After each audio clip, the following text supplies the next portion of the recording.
આજની ધર્મકથા. પ્રણામ. પૃથ્વીચંદ્ર અને ગુણસાગર આ અંતિમ ભવ સુધી પહોંચવા માટેની યાત્રાએ આપણે નીકળ્યા છે. એક એવો ભવ છે કે જે ભવની અંદરમાં ક્યારેય ન સાંભળેલું અને ક્યારેય ન વિચારેલું થયું છે. અને આપણે પ્રભુના શાસનમાં જન્મ્યા એટલે અહીંયા આપણે ચમત્કારની અપેક્ષા તો રાખતા જ નથી. જે થાય છે એ બધું ને બધું જ કુદરતના ક્રમ પ્રમાણે થાય છે. તો કંઈક વિશિષ્ટ થયું છે તો એનો અર્થ કે એ કુદરતે કાર્યકારણ સંબંધ વગર તો આ ન જ કરાવ્યું હોય. કુદરત ક્યારે પક્ષપાતી તો હોતી નથી કે કોઈ એકને વિશેષતા આપે અકારણ અને બીજાને ન આપે. એટલે ગ્રંથકાર ભગવંતો, શાસ્ત્રકાર ભગવંતોએ ઠેર ઠેર આવી કથાઓ મૂકી કે જેમાં આપણને જિજ્ઞાસા જાગે કે કાર્ય થયું છે તો એની પાછળનું કારણ જાણવું જ જોઈએ. અને કારણ જાણવા માટેની ઉત્સુકતામાં 21 ભવનું વર્ણન આપણને પ્રાપ્ત થયું. આ 21 ભવના વર્ણનમાંથી દેવરથ અને રત્નાવલી નામનો જે ભવ છે એ ભવ સુધી આપણે પહોંચ્યા. આગ્રામહી નામની નગરી, એની અંદર જન્મેલા દેવસિંહ, અને રતિરત્ન નામનું નગર, ત્યાં જન્મેલા કનકસુંદરી. ગઈકાલ સુધી આપણે જોયું કે કનકસુંદરી 64 કળામાં પારગામી બન્યા, પણ પુરુષના નામ માત્રથી એને દ્વેષ જાગતો હતો.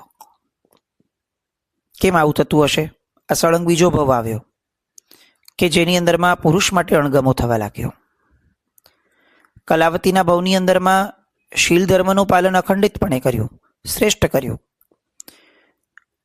પણ એ શીલ ધર્મના પાલન માત્રથી તમામ પુરુષો માટે આવો ભાવ કઈ રીતે થાય? આવો પ્રશ્ન સાહજિક રીતે ઉદ્ભવવો જોઈએ. આપણી અનુપ્રેક્ષાને આગળ વધારીએ તો આપણને ખ્યાલ આવે કે કલાવતીના ભવની અંદરમાં શંખે જ્યારે કાંડા કાપ્યા એ સમયે કલાવતીના જીવને એક સાહજિક ભાવ જન્મેલો. સૌથી પહેલા તો વિષાદ જન્મ્યો, પણ પછી સ્વીકાર જ્યારે આવ્યો ત્યારે આ વિષાદ અને સ્વીકાર બેની વચ્ચે એક ભાવ હતો કે આ જગતની અંદરમાં પુરુષો એ સ્ત્રીઓ માટેના વ્યવહારની અંદરમાં હંમેશા અણધાર્યા રહ્યા છે. એ પુરુષ છે, એ રાજા છે, એ કંઈ પણ કરી શકે. અને વિષાદમાં ઊભો કરેલો એક ભાવ એ ચિત્તની અંદરમાં એવો સંસ્કરિત થઈ જાય છે કે પછી એ કયા સ્વરૂપે બહાર નીકળશે, ક્યારે બહાર નીકળશે, કેટલો બહાર નીકળશે, એ વ્યક્તિના હાથમાં નથી રહેતો. બહુ સાહજિક રીતે આવા સમયની અંદરમાં આવો ભાવ આવી જ જાય. આપણે પણ આવું સમજી શકીએ છીએ કે ભાઈ જંગલમાં એકલા છે, કાંડા કાપ્યા છે, સામે કોઈ વ્યક્તિ પણ નથી કે જેને ફરિયાદ કરી શકાય, તો મનમાં આવો ભાવ તો આવે ને કે લે બોલો આ રાજા છે એટલે બધું કરી શકે. આ વિષાદ એ ધીરે ધીરે સ્વીકારમાં આવવા લાગ્યો કે હા આ રાજા છે તો બધું કરી શકે. પણ આ રાજા એ પુરુષ છે અને હું એક સ્ત્રી છું કે જે આ ક્ષણે અબળા છે. મનની અંદરમાં એક સામાન્યપણે અણગમાનો જે ભાવ ઊભો થયો એ ધીરે ધીરે ધીરે પડ્યો દ્વેષમાં પરિણમન થવા લાગ્યો. હવે બીજો પ્રશ્ન થવો જોઈએ આપણને કે જો એ દ્વેષમાં પરિણમન થઈ જ ગયો છે તો પછી પોતાનું જે પાત્ર છે એના પ્રત્યે દ્વેષ કેમ નથી થતો? દ્વેષ તો સાર્વત્રિક થવો જોઈએ. ઇનફેક્ટ એ સમયે જે દ્વેષ થયો હતો, અણગમો થયો હતો, એ તો પાછો પોતાના પાત્ર માટે જ થયો હતો. તો પછીના ભાવમાં એ એક્ઝેમ્પ્ટ કેવી રીતે થયા? એ એટલા માટે એમાંથી મુક્ત થયા કારણ કે પાછળના ભાગમાં જીવનના જ્યારે શંખ દ્વારા મિચ્છામી દુક્કડમ મંગાયો, આવો ગાઢ પશ્ચાતાપ દેખાયો, ત્યારે શંખ પ્રત્યેનો અણગમો દૂર કરવાનો માનસિક પુરુષાર્થ થયો. એટલે શું થયું? વિચાર એ હતો કે રાજા અને પુરુષો બધા આ કરે, પણ એમાંથી શંખને બાદબાકી થઈ ગઈ, બીજા બધા રહી ગયા. આપણે પણ જીવનમાં આ વાતને બહુ જ સમજવી જોઈએ. કોઈ એક કોમ પ્રત્યે, કોઈ એક રાજકારણીઓની ઓલા પ્રત્યે આપણને સામૂહિક કેટલાક વ્યક્તિઓ માટે કમેન્ટ આપવાની કે વિચારવાની આદત પડી ગઈ. કોઈ એક રિક્ષાવાળાએ આપણને હેરાન કર્યો, તો ટેકનિકલી એ વ્યક્તિ આપણને હેરાન કર્યો છે, પણ તમે જુઓ આપણા મોઢામાંથી જ્યારે વિચાર અનુભવ આવવા નીકળશે ને એટલે કે દરેક રિક્ષાવાળા આવા જ હોય. કોઈ એક પોલિટિશિયને આ દેશમાં બહુ ખરાબ કર્યું. આમ તો આપણા દેશમાં આ બાબતમાં આપણને બહુ હોલસેલ મળ્યું છે કે લગભગ ખરાબ કરવાવાળા જ મળ્યા છે, પણ તેમ છતાં આપણા મોઢામાંથી સાહજિક રીતે એવું નીકળી જાય. બધા જ આવા હોય. આ હેબિટના કારણે શું થાય છે એ હવે શંખને અને કલાવતીની આ દ્રષ્ટાંતની ધારા દ્વારા આપણે કમ્પેર કરીએ કે અત્યારે એને દરેકે દરેક પુરુષો માટે દ્વેષ હોય છે. જો એણે પર્ટિક્યુલર રાખ્યું હોત કે શંખ આ ખરાબ છે અને શંખ પ્રત્યેનો ભાવ તો એનો કરેક્ટ થઈ ગયો પછીથી, તો કામ પતી ગયું હોત. આ બધી વિચારવાની વસ્તુઓ છે કે જે આપણે જ્યાં સુધી ઊંડાણમાં નહીં જઈએ ને પોતાના સેલ્ફના, ત્યાં સુધી ક્યારે પામી નહીં શકીએ. અને આ ભાવ ક્યાં સુધી ચાલ્યો એ જુઓ. શંખ અને કલાવતીના ભાવ પછી તો કેટલા ભાવ મોટા મોટા મસ્ત થઈ ગયા, પણ તો આ ભાવ ઊભો ને ઊભો જ રહ્યો. હવે આ કનક સુંદરીના ભવની અંદરમાં એણે પિતાના આગ્રહથી, સખીઓના સમજાવવાથી સ્વયંવરની હા પાડી. સ્વયંવરનો મંડપ રચાયો. બધા રાજકુમારો આવવા માટે ઉપડતા હતા. એમાં દેવરથ પણ આવવા માટે નીકળ્યા.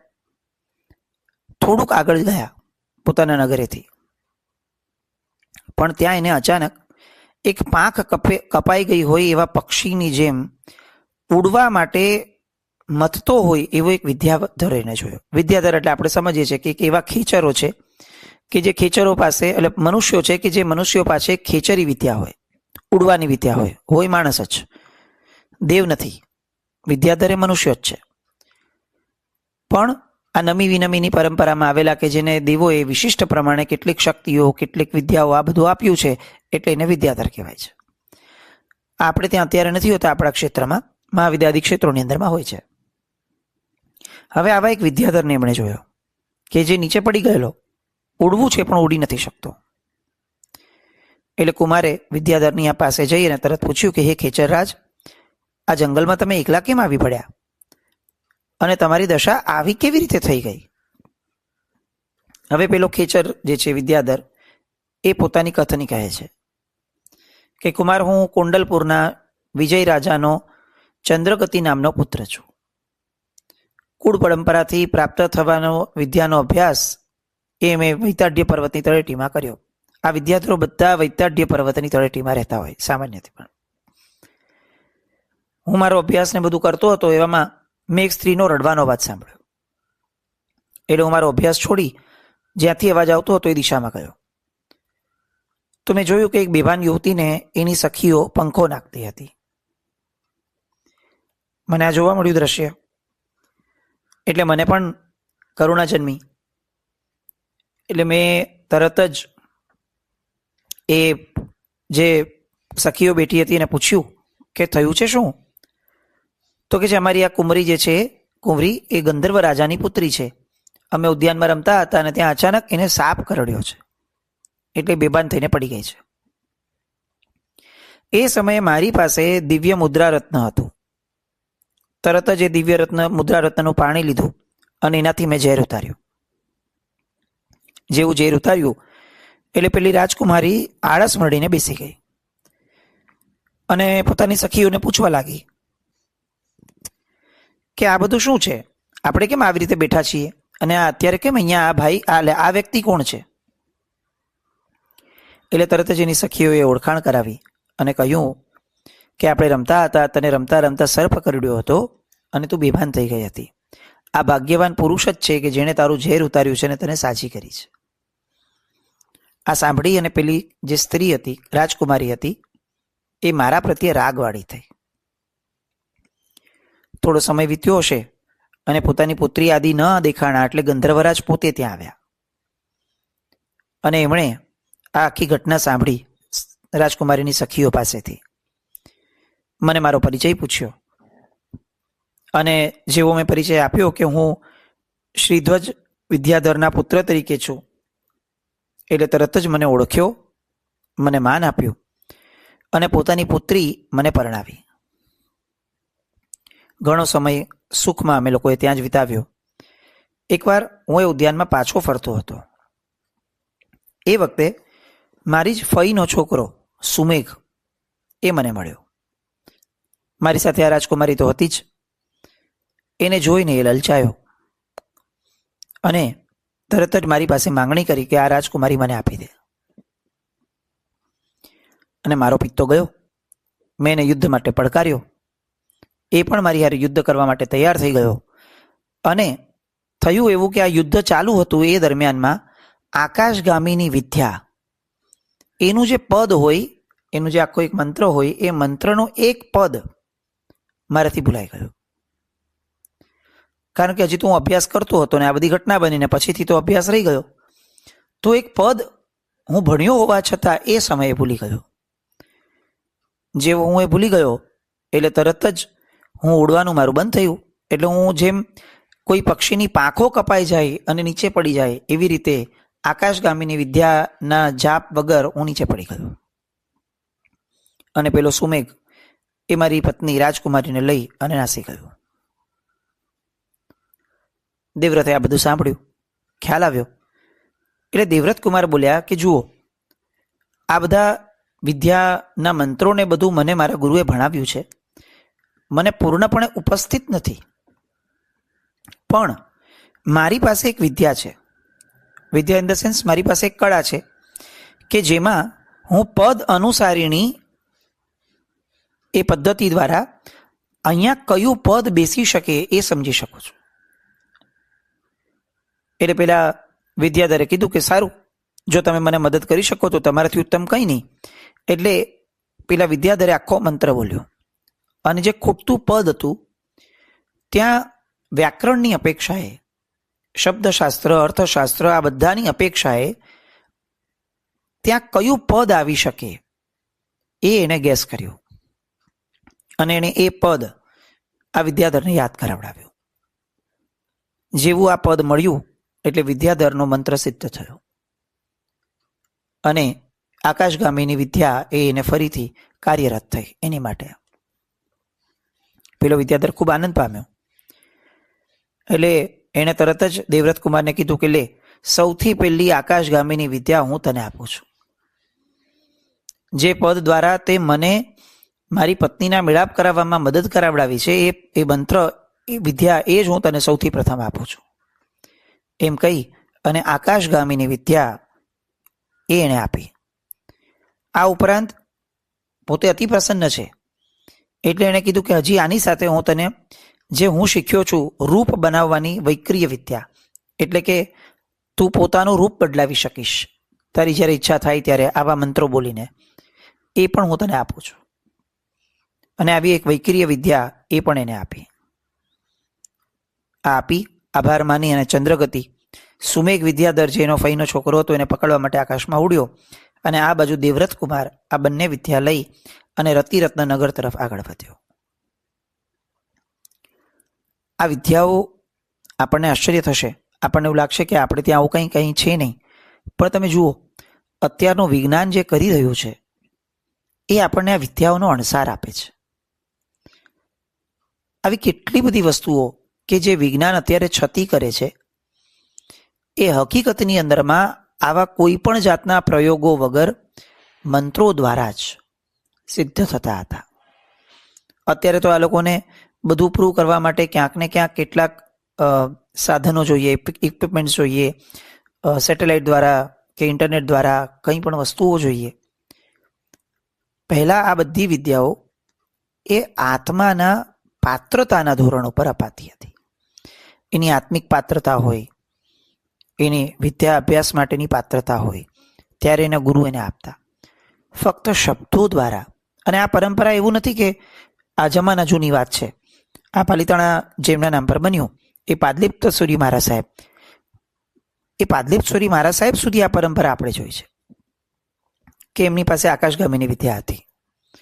ઇવન આજથી 2 જ જનરેશન પહેલા એક ગુરુ ભગવંત માટે આ વાત આવે છે કે ગુરુ ભગવંત પાસે આકાશગામીની વિદ્યા હતી. 2 જનરેશનને તો આપણે શું જોશું, અત્યારે આપણે જોયેલા હોય એવા મહાત્માની વાત છે કોઈ કે. તો એનો અર્થ એ છે કે જો આત્માની પાત્રતા ઉત્તરોત્તર વધતી જાય તો આ બધી સિદ્ધિઓ સાહજિક રીતે પ્રાપ્ત થઈ જાય. આપણો પ્રયાસ હંમેશા ભૌતિક જગત તરફ બહુ રહ્યો, એટલે આપણને એમ થાય કે કોઈ ઇક્વિપમેન્ટથી કે કોઈનાથી પણ જો આપણને આવી બધી મળી જતી હોય તો આપણે લઈ લઈએ. આપણી દિશા ક્યારે પણ એ નથી કે ચાલો હું મારા પોતાના જ પાત્રતાના વિકાસ તરફ ધ્યાન આપું તો આવી બધી સિદ્ધિઓ સાહજિક રીતે આવે. તમે જુઓ અવધિ જ્ઞાન કેવી રીતે પ્રાપ્ત થાય. અવધિ જ્ઞાનની પ્રાપ્તિ માટે કોઈ વિકલ્પ આજે વિજ્ઞાન બી નથી શોધી શક્યું કે ક્યારે કોઈ શોધી પણ નહીં શકે. કેમ? કારણ કે અંદરથી પ્રગટ થવા વાળો ભાવ છે. કેટલા જાપ કર્યા પછીથી અવધિ જ્ઞાન મળે? તો કે નહીં, પાત્રતા ખીલે તો જ અવધિ જ્ઞાન મળે. તો પાત્રતાને ખીલવવાનું ધ્યાન અત્યારે આપણા જીવનમાંથી નીકળી ગયું છે અને એટલે જ આ અનાર્ય સંસ્કૃતિ આપણી પર હાવી થઈ ગઈ છે. આ અત્યારે આપણે આવીએ રવિરત્નનગરમાં પહોંચ્યા. આપણા કથાના મુખ્ય નાયક દેવવ્રત કુમાર વચ્ચોવચ્ચ મોટો મંડપ જોયો. બધા રાજકુમારો માટે ચારે બાજુએ ઊંચા ઊંચા આસનો બિછાવ્યા હતા. રવિતેજ રાજાનું રાજ્ય સિંહાસન મધ્યની અંદરમાં હતું. સમય થયો, આખો મંડપ ચિક્કાર બદલાઈ ગયો.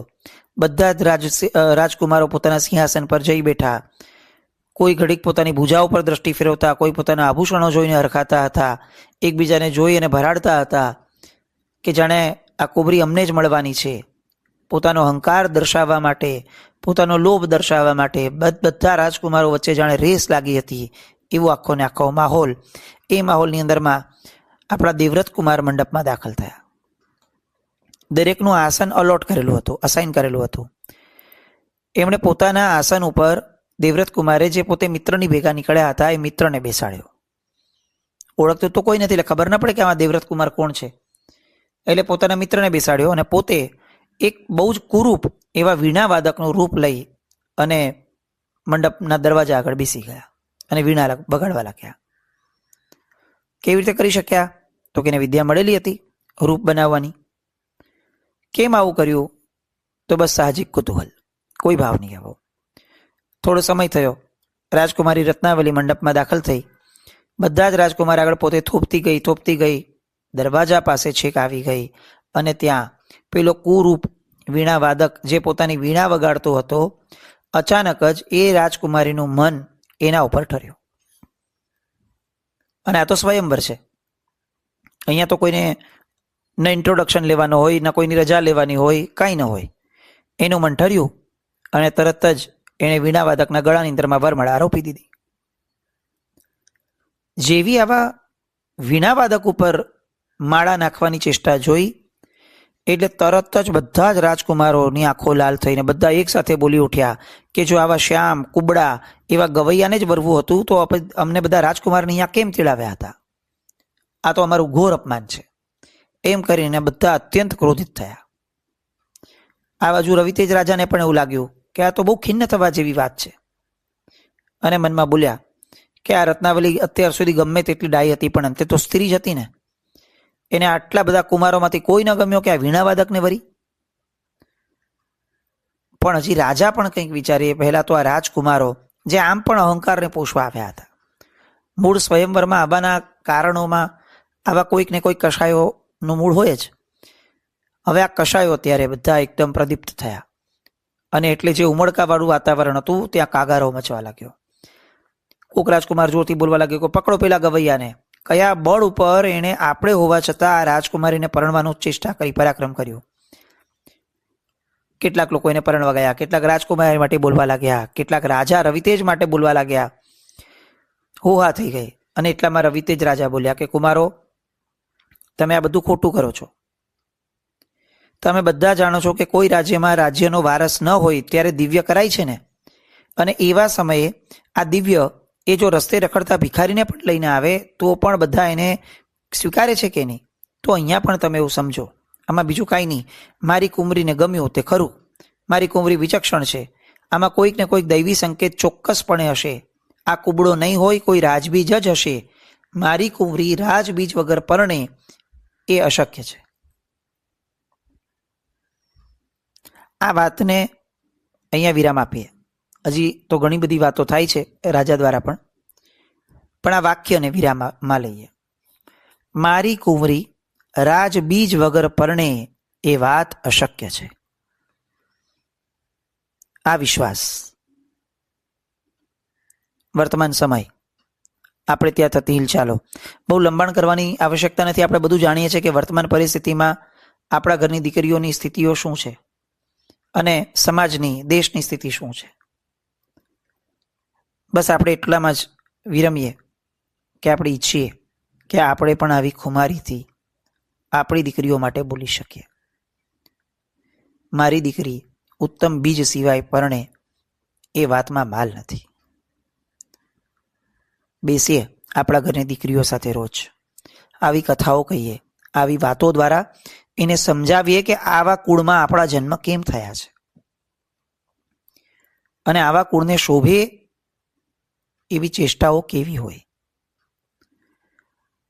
આ વાતચીતોથી જ સુધરે એવી બધી વ્યથાઓ છે.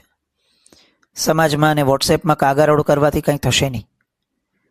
બેસવું જોઈશે, વાલ આપવો પડશે, સમજણ કેળવાવી પડશે, ધીરજ ધરવી પડશે.